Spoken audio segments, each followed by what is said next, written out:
कहानी की शुरुआत में हम पैट्रिक नाम के मेन कैरेक्टर को देखते हैं। यह न्यूयॉर्क सिटी का इन्वेस्टमेंट बैंकर है। इसकी ज़िंदगी काफ़ी हद तक दिखावटी होती है।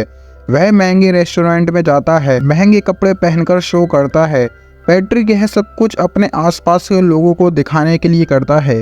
पैट्रिक अपने दोस्तों को बता रहा होता है कि वह क्या क्या इस्तेमाल करता है।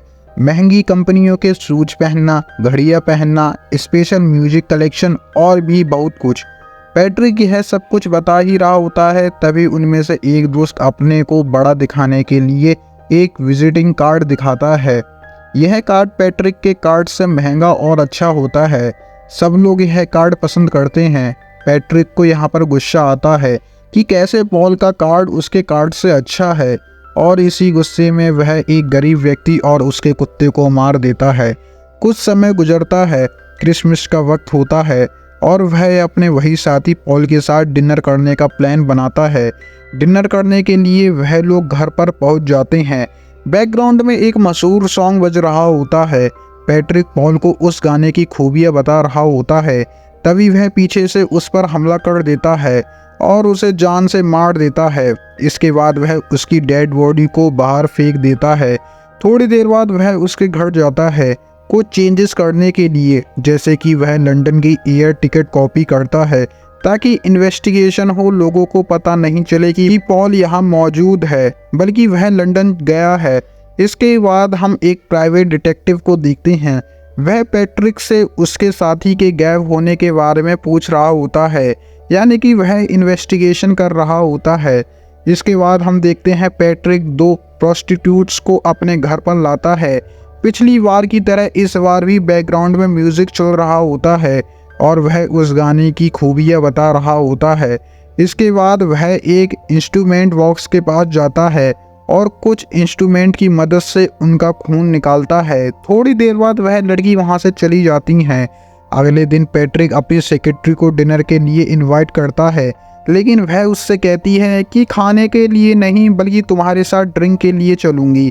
सेक्रेटरी जब उसके घर पर होती है तब पैट्रिक उसे पीछे से नीर गन से मारने की कोशिश करता है, लेकिन तभी उसे एक कॉल आती है। मैसेज में पैट्रिक की फियांसे कहती है कि वह कुछ देर में आ रही है। इसके बाद वह अपनी सेक्रेटरी को मारने का प्लान छोड़ देता है और उसे घर जाने को कहता है।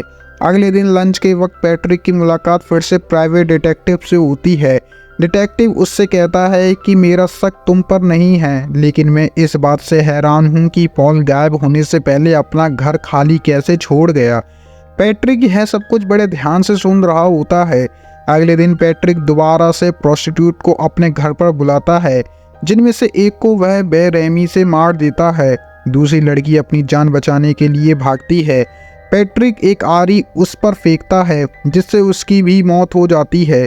कुछ समय बाद एक रात को वह एटीएम से पैसे निकालने के लिए जाता है, जहां पर वह एक बिल्ली को देखता है। तभी सामने एक मैसेज लिखकर आता है, फीड मी ए स्ट्रे कैट, यानी कि आवारा बिल्ली को मुझे खिला दो। पैट्रिक अब उस बिल्ली को मारने की कोशिश करता है। तभी एक औरत वहां पर आ जाती है और उसे रुकने को कहती है कि तुम कैसे एक मासूम जानवर को मार सकते हो, लेकिन पैट्रिक अब उस औरत को भी मार देता है। इस कारनामे के बाद पुलिस उसके पीछे पड़ जाती है। पैट्रिक पुलिस वालों पर फायरिंग करता है, जिसमें 4 पुलिस वाले मारे जाते हैं। अब पैट्रिक ने जो भी किया उसका उसे काफ़ी पछतावा होता है, इसलिए वह अपने वकील को कॉल करता है और उसे सारी बात बताता है। यह सारी बातें उसके वकील के मोबाइल में रिकॉर्ड हो रही होती हैं, क्योंकि लॉयर अभी कहीं और होता है। इसके बाद वह फिर से प्राइवेट डिटेक्टिव से मिलता है। वह पैट्रिक को बताता है कि मेरे सोर्स से मालूम पड़ा है कि कुछ वक्त पहले लंदन में उन्होंने पॉल को देखा है, यानी कि पॉल अभी मरा नहीं है। यह सुनकर पैट्रिक काफ़ी परेशान हो जाता है, क्योंकि उसी ने ही पॉल को मारा है, लेकिन डिटेक्टिव कह रहे हैं कि वह अभी जिंदा है, जिसकी वजह से पैट्रिक थोड़ा डिस्टर्ब होने लगता है। अब पैट्रिक पॉल के घर जाता है ताकि वह कोई भी सबूत बचे उसे भी मिटा देना चाहता है। वहां पर जाने पर उसे पता चलता है कि यह घर असल में पॉल का है ही नहीं। यह जान करके तो पैट्रिक को कुछ भी समझ में नहीं आता है। दूसरी तरफ हम देखते हैं पैट्रिक की सेक्रेटरी पैट्रिक की डायरी देखती है, जिसमें उसने जो भी मौतें करी हैं उनकी ड्राइंग बनी हुई होती हैं। पैट्रिक अब अपने लॉयर से मिलता है और उसे सारी बात बताता है। वह रिकॉर्डिंग के बारे में भी बताता है और सारा जुर्म कबूलता है। लॉयर पैट्रिक से कहता है कि क्या तुम मेरे संग मजाक कर रहे हो? कल ही मैं पॉल से लंदन में मिला था, उसके साथ डिनर किया था। पैट्रिक अब काफ़ी परेशान हो जाता है। वह मेंटली काफ़ी डिस्टर्ब हो जाता है। वह कुछ भी नहीं समझ पाता, जिसके बाद वह घर चला जाता है। दरअसल यह सब कुछ पैट्रिक की हेलुसिनेशन होती है, यानी कि वह अपने दिमाग को यकीन दिलाता है कि उसने ही मर्डर किया है, लेकिन असल में उसने मर्डर नहीं किया।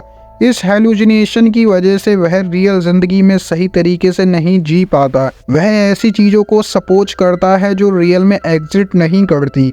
वह यह सब कुछ इसलिए सोचता है क्योंकि वह मर्डर करने वालों से काफ़ी चिढ़ता है और इसी वजह से उसकी दिमाग में एक दुनिया बन गई। यह सब कुछ पैट्रिक का मेंटल डिसऑर्डर था और इसी के साथ हमारी मूवी यहीं पर ख़त्म हो जाती है। आई होप गाइज आपको मूवी पसंद आई होगी। मूवी पसंद आई हो तो प्लीज़ लाइक करना, चैनल को सब्सक्राइब करना।